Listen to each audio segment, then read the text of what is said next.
এরভাবে মানুষ যখন মানুষকে কোনো উপহার দেয়, অন্তরের মধ্যে তার একটা আনন্দের ঢেউ খেলে যায়। কিন্তু দুনিয়ায় একটা উপহার তার ব্যতিক্রম। এই উপহারটা হচ্ছে ওই যে যুবতী যাকে তিলে তিলে মা গর্ভে ধারণ করেছিলেন, বুকের দুধ খাইয়েছিলেন, বুকের বিছানায় বড় করেছিলেন, লালন পালন এবং শিক্ষা দান করেছিলেন।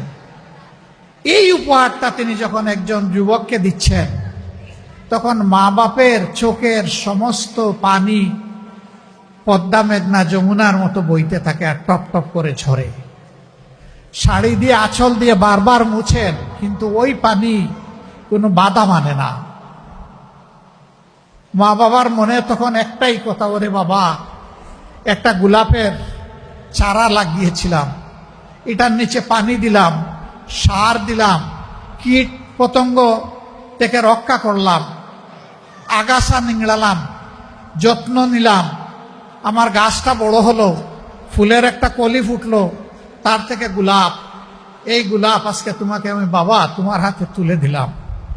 এখন সৌন্দর্যও তোমার, সুগন্ধ তোমার, শুধু একটা কথা, আমার গোলাপকে তুমি একটা যত্নে রাখবে।